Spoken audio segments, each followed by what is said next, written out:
आज की डेट में बात करें तो करोड़ों लोग इंडिया में पाइल्स से परेशान हैं। पाइल्स जिसे कि मस्से या फिर बवासीर भी बोला जाता है और हर साल लाखों लोग हैं वो इसमें ऐड हो रहे हैं।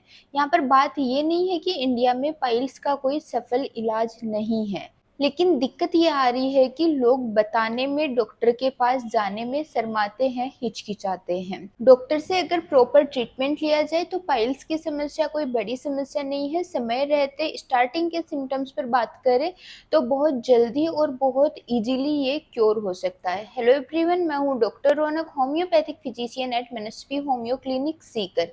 Welcomes you to my YouTube channel, जहाँ पर हम लोग बात करते हैं बीमारियां और उनकी होम्योपैथिक दवाइयों के बारे में। आज की इस वीडियो में हम लोग बात करने वाले हैं पाइल्स, मस्से या फिर बवासीर के बारे में।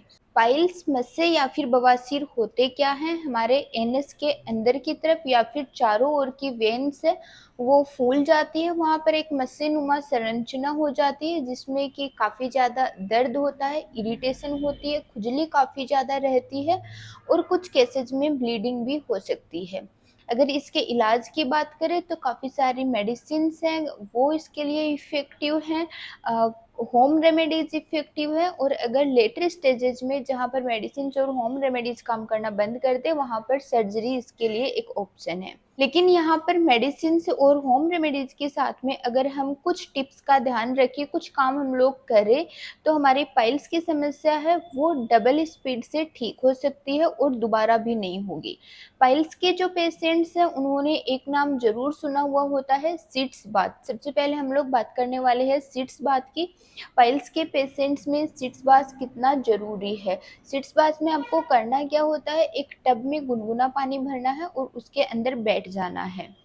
15 से 20 मिनट तक आपको उस टब में बैठे रहना है और दिन में 3 से 4 बार तक आपको ये दोहराना है। सिट्स बाथ किस तरह से हमारी पाइल्स में हेल्प करता है? रेक्टल मसल्स को रिलैक्स करता है जिससे कि पेन कम होता है, इन्फ्लामेशन कम होता है और इरिटेशन कम होती है। पाइल्स का, मस्से, बवासीर का जो सबसे बड़ा कारण है वो कॉन्स्टिपेशन है। सेकंड नंबर पर हम लोग बात करते हैं कॉन्स्टिपेशन को। अगर कॉन्स्टिपेशन को क्योर कर लिया जाता है शुरुआती दौर में ही तो पाइल्स या फिर मस्से की समस्या होती ही नहीं है। कॉन्स्टिपेशन को क्योर करने के दो तरीके। पहला है जो सब लोग अपनाते हैं, लेक्जेटिव्स खा लेते हैं, लेकिन लेक्जेटिव्स की एक आदत लग जाती है और ये लाइफ टाइम, लॉन्ग टाइम के लिए इफेक्टिव नहीं होता है।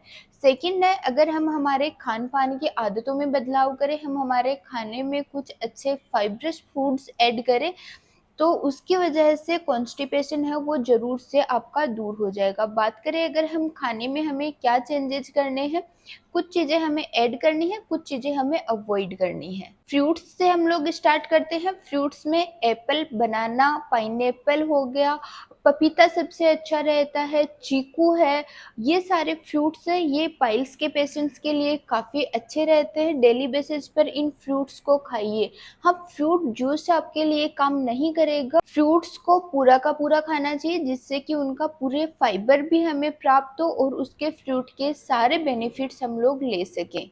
नेक्स्ट फाइबर थिंग्स की बात करते हैं तो ओट्स। ओट्स काफ़ी ज़्यादा फाइबर होते हैं ओट्स में, ये हमारे लिए बहुत ज़्यादा अच्छे होते हैं। कुछ दालें भी आप ऐड कर सकते हो, राजमा खा सकते हो, मूंग, मसूर और चने की दाल है वो आपके लिए काफ़ी ज़्यादा इफ़ेक्टिव होगी। कुछ सब्जियों की बात करें तो मूली की सब्जी सबसे ज़्यादा इफ़ेक्टिव है, भिंडी है, गाजर, लौकी, ब्रोकली, ये सारी जो हरी सब्जियां हैं ये आपकी पाइल्स के केसेस में काफ़ी ज़्यादा हेल्प करेंगी। अवॉइड क्या करना है, कौन सी चीज़ें नहीं खानी है? उड़द और अरहर की दाल है बिल्कुल से नहीं खानी है।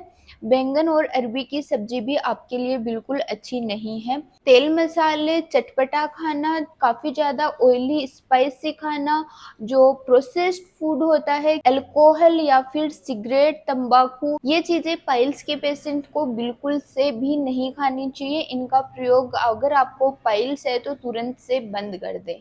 पानी ज़्यादा से ज़्यादा पीना है। दिन में आपको 10 से 12 ग्लास पानी तो ज़रूर से पीना है। इससे ज़्यादा अगर आप लेकर जा सकते हैं वो आपके लिए ज़्यादा बेनिफिट होएगा। आपका स्टूल इससे सॉफ्ट हो जाएगा। कॉन्स्टिपेशन, पाइल्स की दिक्कत है वो ज़रूर से दूर होगी। पेन या फिर इरिटेशन काफ़ी ज़्यादा हो रही है, चलने फिरने में भी दिक्कत हो रही है, उठने बैठने में दिक्कत हो रही है, तो आइस पैक्स का इस्तेमाल आप लोग कर सकते हैं। आइस पैक्स है वो एनएस की जो वेन्स हैं उनको रिलैक्स करेंगी। आइस पैक्स के लिए आप बाजार में आने वाले जो आइस रोलर्स होते हैं वो खरीद सकते हैं, या फिर नॉर्मल बर्फ को सूती कपड़े में रखकर उससे आप सिकाऊ कर सकते हैं। नेक्स्ट आपको ध्यान ये रखना है, लंबे टाइम तक एक जगह पर बिल्कुल भी नहीं बैठे रहना है। थोड़े थोड़े टाइम के बाद में हो सके तो आप थोड़ा वॉक करके आइए, आधा घंटा 1 घंटे से ज़्यादा एक जगह पर नहीं बैठे रहना है।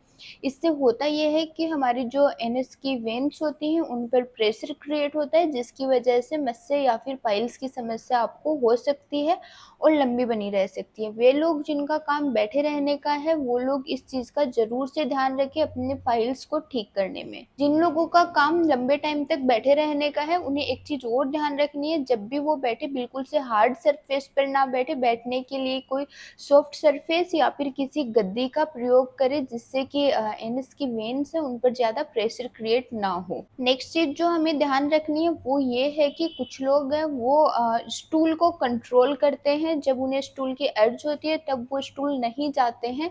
ये भी पाइल्स क्रिएट होने की एक बहुत बड़ी समस्या है, कॉन्स्टिपेशन रहने की एक बहुत बड़ा कारण है ये भी। इसके लिए आपको कभी भी स्टूल को कंट्रोल नहीं करना है, जब भी अर्ज होती है आप स्टूल जाएं। नेक्स्ट चीज़ है जो पाइल्स के पेशेंट को ध्यान रखना बहुत ज़्यादा ज़रूरी है, कभी भी स्ट्रेन नहीं करना है, कभी भी जोर नहीं लगाना है। अगर आप पाइल्स के पेशेंट हो, कॉन्स्टिपेशन के पेशेंट हो, अगर आप ज़्यादा स्ट्रेनिंग करते हो, ज़्यादा जोर लगाते हो तो इससे आपके पाइल्स बढ़ सकते हैं, ग्रेड में बढ़ सकते हैं, नंबर में बढ़ सकते हैं, सीवियरिटी बढ़ सकती है। नेक्स्ट चीज़ जो पाइल्स के पेशेंट को ज़रूर से ध्यान रखनी चाहिए वो है रेगुलर एक्सरसाइजेज।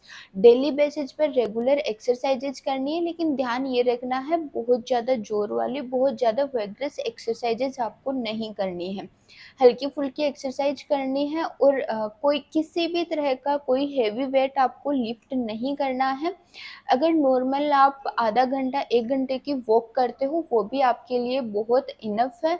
आपके पाइल्स के केसेस आप ठीक करने में आपको बहुत ज़्यादा हेल्प करेंगी ये नॉर्मल एक्सरसाइजेज। लास्ट में मैं डॉक्टर रौनक आप लोगों को सजेस्ट करना चाहूँगी कि अगर आप पाइल्स के किसी भी तरह के केसेस से परेशान है, चाहे से वो शुरुआती स्टेजेज हो या फिर आपका सीवियर ब्लीडिंग पाइल्स हो गया हो, हर तरह के केस में होम्योपैथिक मेडिसिन काफ़ी अच्छा वर्क करती है। आप एक बार अपने नज़दीकी होम्योपैथिक डॉक्टर से पाइल्स के केसेस के लिए ज़रूर मिले जिनके लिए आप सालों से परेशान हो रहे हो। अगर आप हम लोगों से कंसल्ट करना चाहते हैं, हमारा क्लिनिक है Manasvi homeopathic clinic, Piprali road, Sikar.